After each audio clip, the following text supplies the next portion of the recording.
j'invite simplement nos compatriotes à continuer le combat. Rappelez-vous, en 2018, au soir de notre victoire, j'avais dit que le combat continue, mais il a changé de forme. Et le combat aujourd'hui, il continue. J'invite la population à m'accompagner à le mener. Ce combat, c'est notre indépendance économique. Et je peux dire aujourd'hui que nous sommes sur la bonne voie. Nous devons continuer. Cette indépendance économique, je la décline en 3 lettres. RDC, République démocratique du Congo, mais également Renaissance. Pourquoi Renaissance? Parce qu'aujourd'hui, je reviens du Katanga, du Haut-Katanga et du Lualaba. Je peux vous dire que je suis fier de ce que nous y avions réalisé. Je vais vous donner quelques exemples. La société STL, la société de traitement du terril de Lubumbashi, qui est un actif de la République, aujourd'hui, cette société a développé toute la chaîne de valeur pour la production du germanium. Et donc, on peut dire avec fierté que les lendemains sont meilleurs, car nous avons des partenaires aujourd'hui très sérieux, américains et japonais, qui vont même nous transférer de la technologie et qui vont permettre justement à ce que le germanium soit produit au Congo et peut-être même transformé jusqu'au produit fini. La société SNCC, qui était jadis le fleuron, un des fleurons de notre économie, et qui avait été mise par terre. Cette société est aujourd'hui ressuscitée grâce à la bravoure, au brio d'un de nos fils de l'UDPS, Fabien Moutombe, son directeur général, qui a remis sur les rails plusieurs voitures. Aujourd'hui, les Congolaises et les Congolais peuvent voyager sur les lignes SNCC comme les voyageurs qui font les mêmes déplacements en Europe. J'ai vu ces trains, ils sont formidables.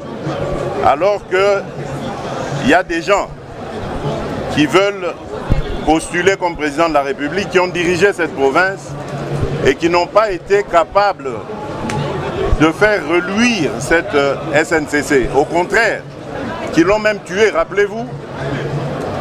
Ils ont créé des sociétés de transport par route, ce qui a complètement tué la SNCC.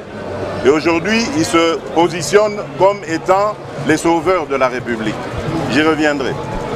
Il y a ce que nous avons fait, que nous avons inauguré grâce à la coopération avec le partenaire chinois, à Sakania.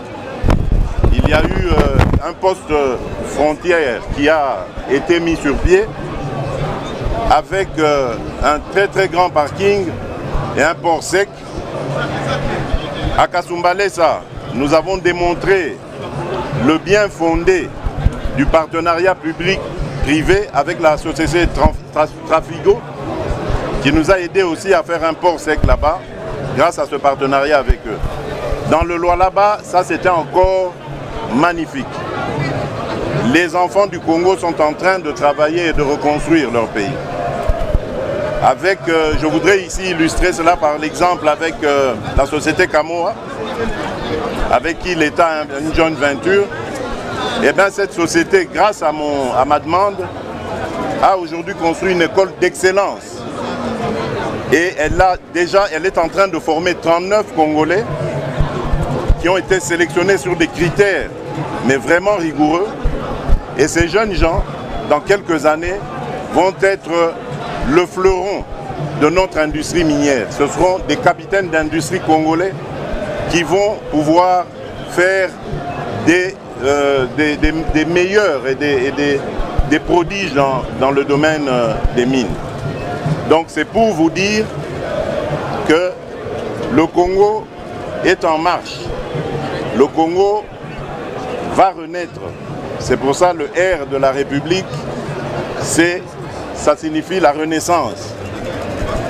Nous avons restauré les universités et même nous en avons construit de nouvelles, chose qui n'a jamais été faite depuis notre indépendance. Nous avons, rappelez-vous ce merveilleux souvenir, celui des Jeux de la francophonie. Nous avons organisé les Jeux de la francophonie. Aujourd'hui, nous avons des infrastructures sportives de haute facture pour la jeunesse. Et donc, nous mettons un accent particulier sur la renaissance de notre pays. Certains diront même la remontada. Nous étions descendus très bas et aujourd'hui nous redonnons de la fierté aux Congolais. Le D de démocratique, mais pour moi je le mettrais de développement. Développement parce que notre pays est classé comme un pays sous-développé, un peu paradoxalement parce que nous avons des atouts pour avoir un des pays les plus développés, si pas les plus puissants du monde.